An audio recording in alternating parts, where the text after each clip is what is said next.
my guest is one of my closest friends, and her name is Dora Smith. Dora is a widow twice. Now, you're married 8 years, Tyrone becomes ill, and he passes away. He passed away when? In 1990, February of 1990. So, he passes away after Yes. 8 years, he passes away February. Yes. And then that next month, you met a man named J.B. Smith. Man of God, oh yes I did. Okay. Yeah. And you got married a few months later. Yes, I did. To a perfect stranger. Yes, I guess you could say he was perfect stranger, but he was perfect for me. Right. Oh, okay. yes. Okay. So, you didn't give Tyrone time to thaw out. I think the scripture tells us until death. Okay. And I did that.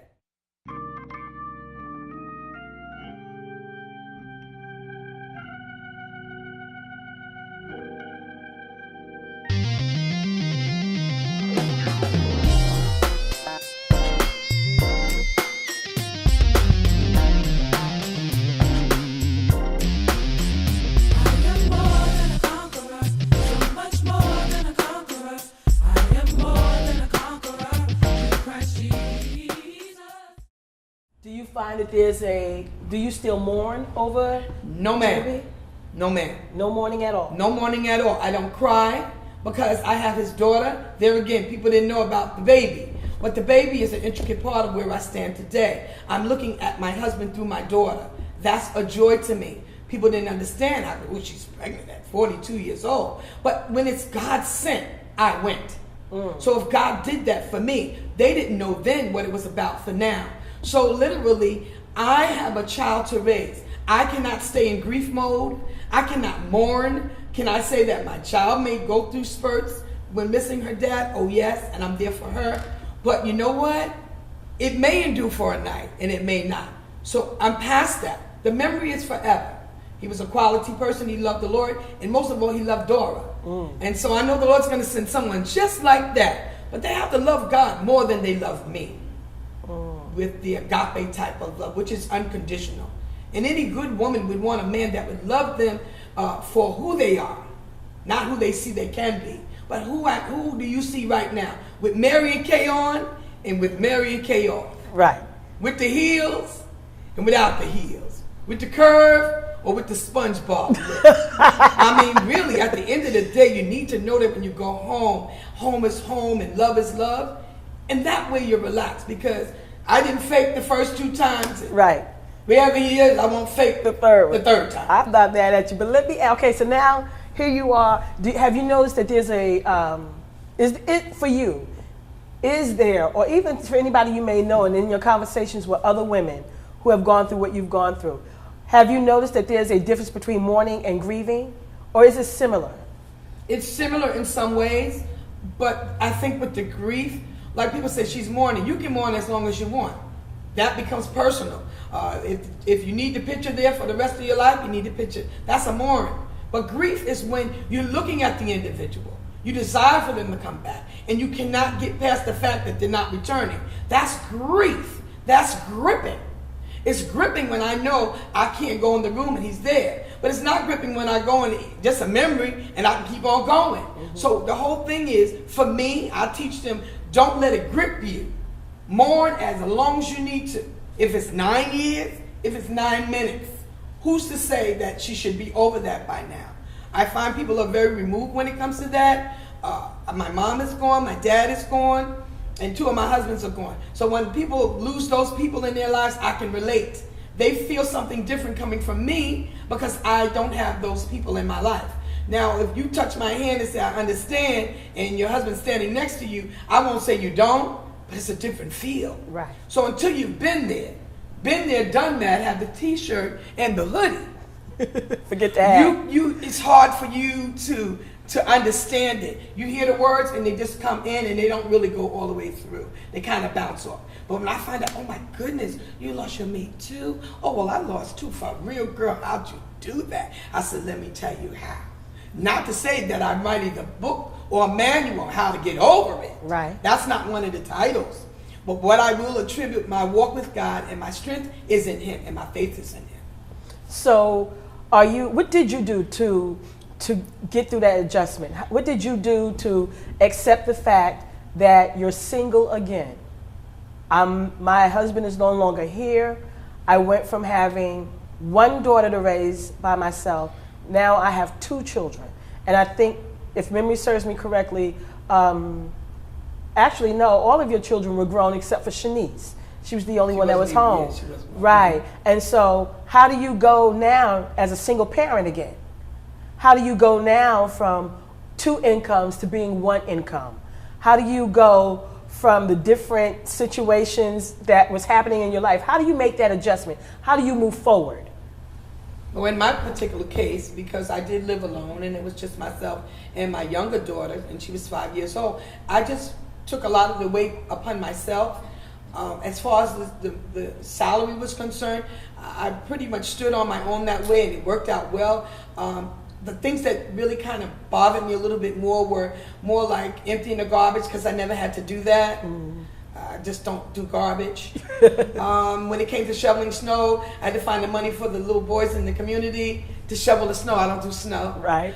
Just things like that. Or you get up one morning and you're on your way to work and the car's not done, so now you're bundling up and say, whoa, my husband used to do this. That's when you get a glimpse of what it was.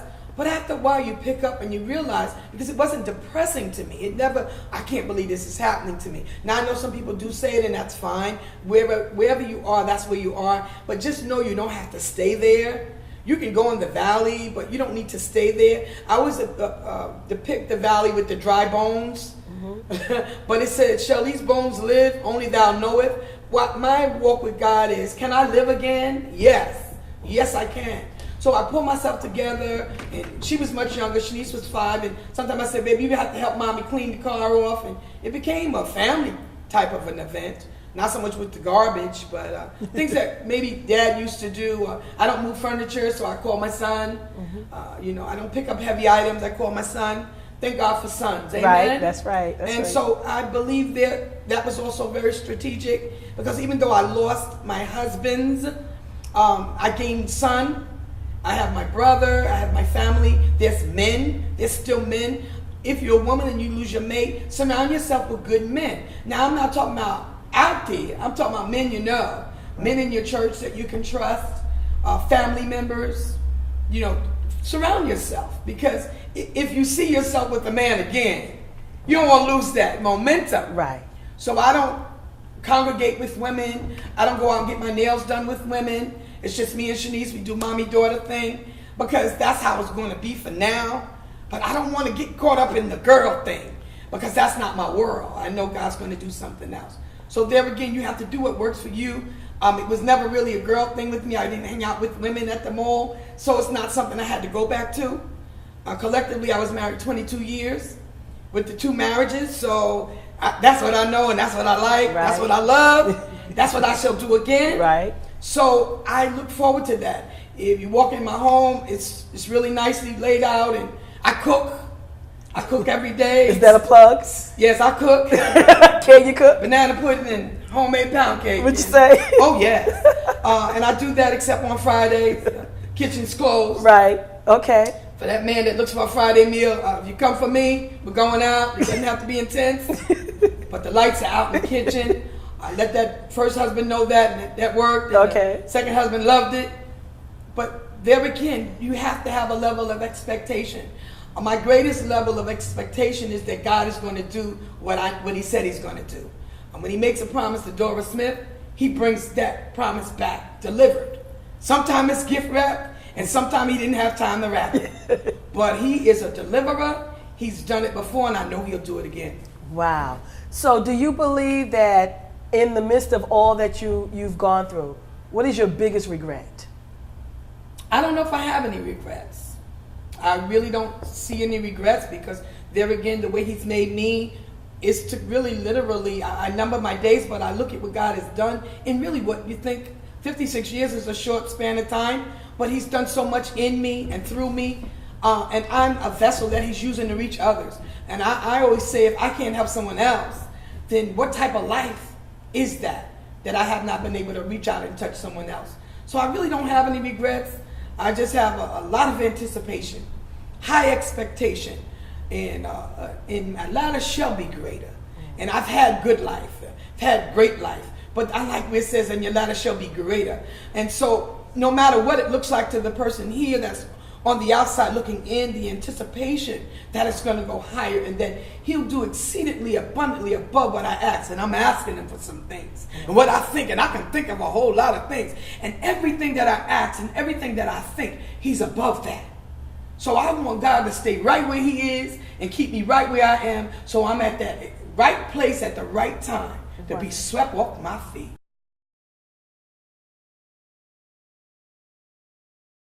Okay, so you have no regrets. Would you do it all over again? Knowing what I know? Knowing what you know? Yes. I'm right back to what I said originally. I mean, he is the author and finisher of our faith. So there again, if this is the script, and I'm one of his actors, I'm one of the ones that's on that playbill, yes. Why? Because at the end, it's kingdom. At the end, whatever the kingdom situation is that God wants to go forth and bring out, it's coming up, it's coming out. Yes, I say yes to that. How do you help your children get through the process? Specifically Selena, because she lost her father, and now she's introduced to a new man. And now she becomes attached to that man, and he's gone. How did you help Selena through the process? Because now she's going through it twice. Okay, and it's different when you're losing a mother and a father, but now you're losing two fathers. How did you help Selena adjust? If the child has lost a parent or a sibling or a grandparent, even if you had a child that might have been misbehaving anyway, that might be normal to some degree, but when it does not ease up, there again, she was not acting out. I really didn't have terrible twos with her, and you know, I just didn't have that flow with Selena. So she was just more quiet. When she became, a high school age, had a lot of friends, but she wouldn't talk about it. So when we think you're not talking about it, you're good with it, they're not talking about it because they don't know how to. So if you get the therapy or you get them in a group setting where everybody's talking about it, it's almost like force your hand to deal with it. But it's done in such a light way that they look forward to going. So we would go to friendlies on Thursday, me and Shanice, and we look forward to friendlies, but looking forward to our meeting and releasing the balloon in the air because they were taught that, write a letter to your loved one and release it. So it got to be almost like a regimen. After a while, I think we went for a year and 3 months, and when it stopped, why we have to stop? So you could see where it was helpful and they look forward to it, but there again, they don't let you stay too long, even in the therapeutic type settings. They said if you look like it's not giving you the result you need, you don't need us now, you need a higher authority. Maybe you need to check with the psychiatrist. But on that level, you start there, and hopefully the child is able to, even adults or in the settings, will be able to gravitate to some type of normalcy. Because that's the whole thing. Can we get back to normal, or what we know and what we're used to? Doesn't mean the memory's gone, doesn't mean that you never think of the person, but you're able to still maintain and go forward. The whole worst thing to be is in a situation where it grips you and you can't move. Because if you don't move, then you're stagnated and you won't reach your destiny. And we all know that God has a purpose.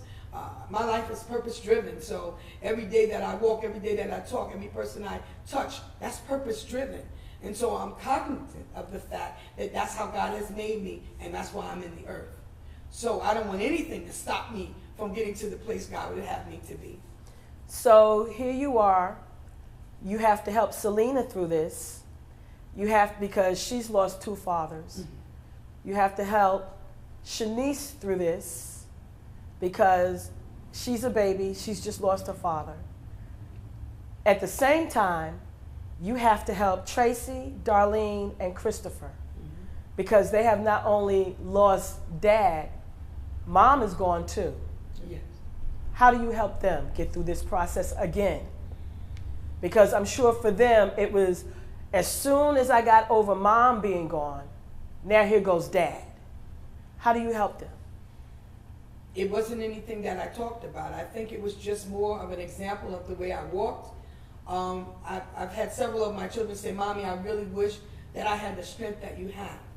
And I had to take off the mask and let them know that even though I seem and appear to be strong and you may not see a tear trickle down my face, in no way does that mean I don't miss your dad.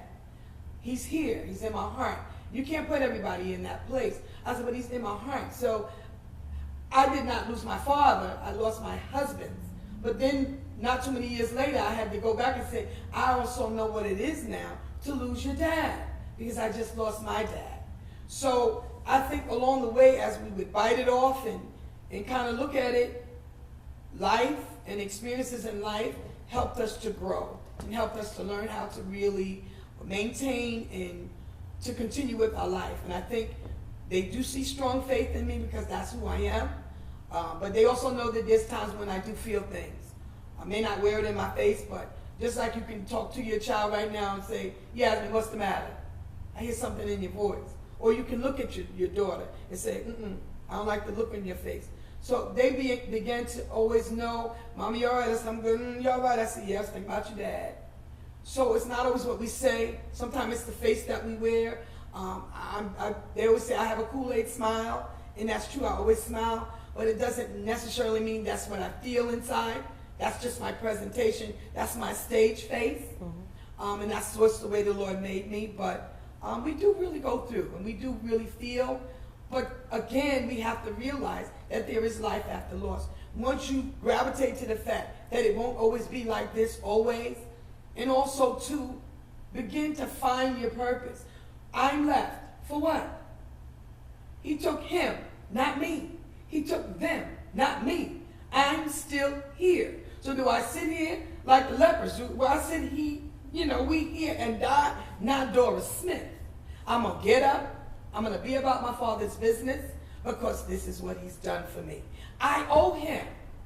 What shall I render unto the Lord for all of his benefits unto me? How many women can you say had two husbands? Period.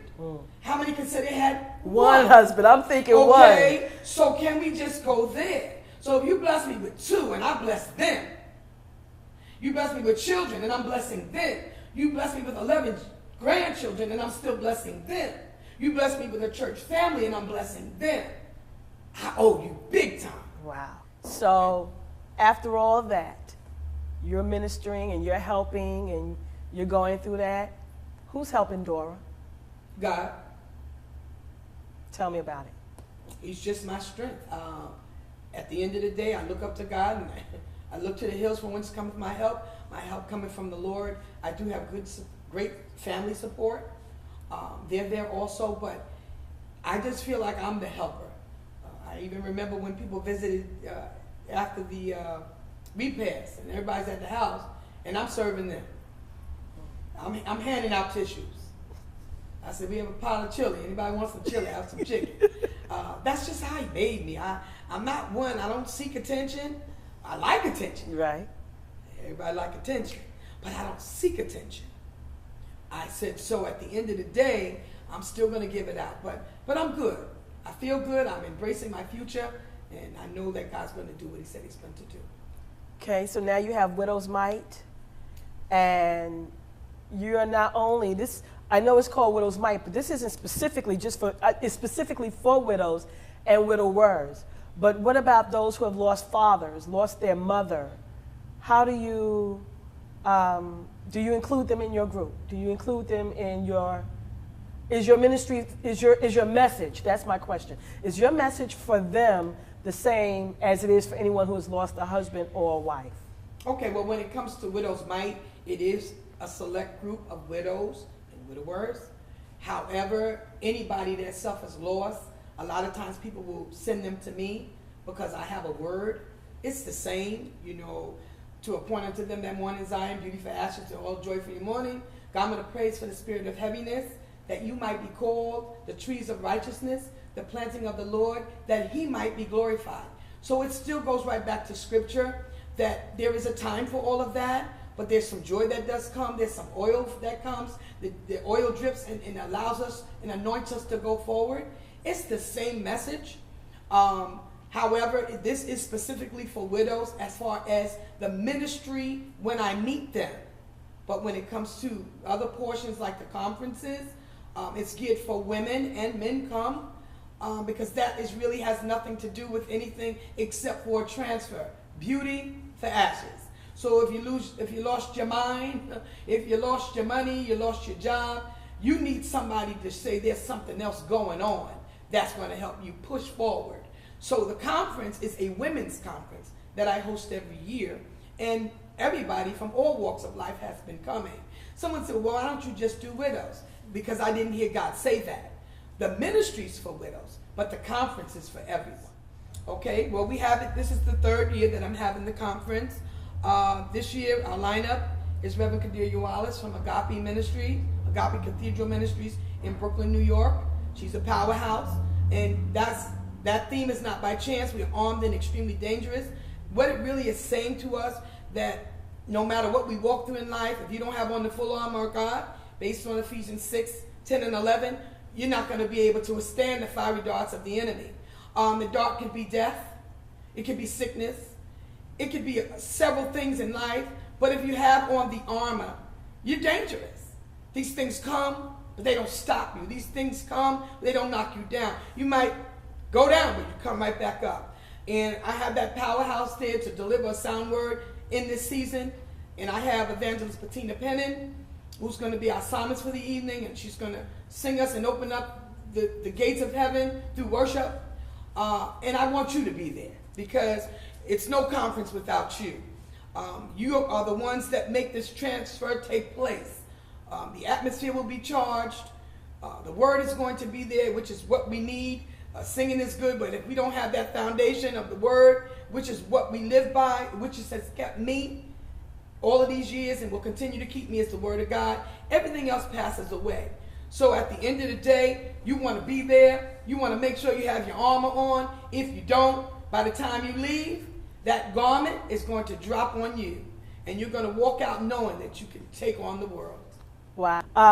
But with this one, you're going to have Cordelia Wallace, Bettina Pennon at the Choral House. Yes. And what I want you to do now, Dora, is to talk to our audience, those that are listening, and they're saying, okay, here I am. Because I don't know if anyone has noticed, and I'm always watching for patterns with different things. And I noticed that from the month of August to about February, March is a season of death in the world. Every time you pick up the phone, email, online, Facebook, Twitter, you find that there is someone who has died. And it seems like if it's not every week, it's every month. And this is that winter season that Dr. Thompson would talk about. And so people are always losing, sudden death, death that was expected. Talk to people who have lost. Tell us, what do we need to do? What is your advice from this point forward? I say to them that I do understand. This is not the first time that I have experienced the loss in several different ways. I'm here to encourage you today that the answer is in God. And that's my testimony, that He's my strength and He's the answer. I don't recommend you try to do it alone, but there is hope and you can make it. It has to do with your mind being transformed and renewed in the Word of God, because that's our lifeline. What are you listening to? Who are you listening to? What are you looking at? Surround yourself with positive people. Get rid of the negativity. Don't become that receptacle that receives the trash. You know, think on those things that are lovely, pure, honest, and of a good report, and you'll find yourself being lifted. For He is the lifter of our heads. And I say to those out there that God is going to do what He said He's going to do, and I challenge you to trust Him in this season. And we want you to support Dora. And even if you can't make the conference, but you need to talk to someone, you're available, right? Yes, I am. You're available. And so we want to give you that support system. And in the meantime, again, Dora, thank you so much for being here with me.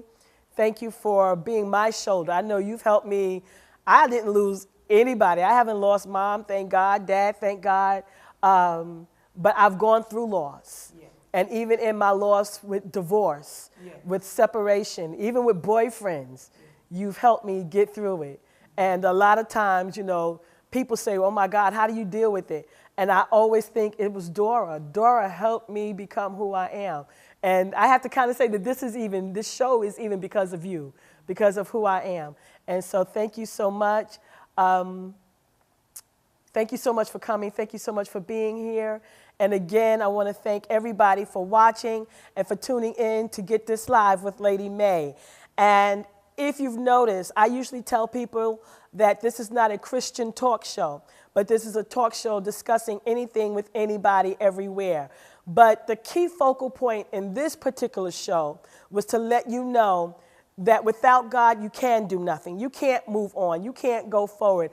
And whatever your religious belief is, I'm not knocking anyone believing in anything. But I know for me, and I know for Dora, and for so many other people, we have to say the only way we're able to make it was because of God. So I say to you to find yourself somewhere where you can find God. Reach out to God. If you say, well, Mae, I don't know how to pray. Well, you know what? Just like I'm talking to you and just like we were talking to each other, yes, you can talk to God. There's no dictionary on prayer. Just open your mouth and just talk. And even if you're so low and so gripped with grief or gripped with the mourning process, not just in death, but in any situation, in a relationship, if you're just so gripped, God understands, according to the book of Romans, chapter 8. He understands our tears. He understands our mourning, our moaning, and the groans that we can't utter.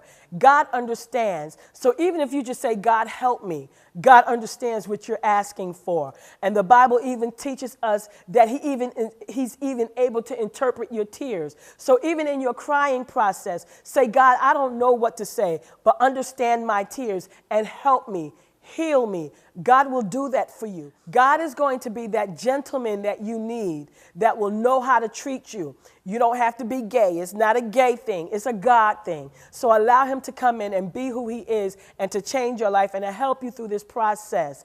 Because without God, again, like I said, we are nothing. And if you have not accepted Jesus Christ into your life, allow me to let you know that according to John 3:16, God so loved the world, which means you, that he gave his only begotten son, that all you have to do is believe in him and you will not perish. You will have an everlasting life. He said, I didn't come into the world to condemn the world, but that the world through me might be saved. So again, even if you decide, well, Mae, I don't want to accept Jesus Christ. Okay, that's all right. But know that hell is the wrong place to find out you made the wrong decision. In the meantime, what I want you to do is still pray and just say, God, I don't want to get saved right now, but in the meantime, help me. And I promise you, if you'll just pray that prayer while he's helping you, you're going to find yourself in a place where you're not going to have a choice. You're going to want to give your life to God, and you will not have any regrets. That's a promise. Thanks again for tuning in to Get This Live. Again, I'm your host, Lady Mae, and I'll see you next week. Smooching.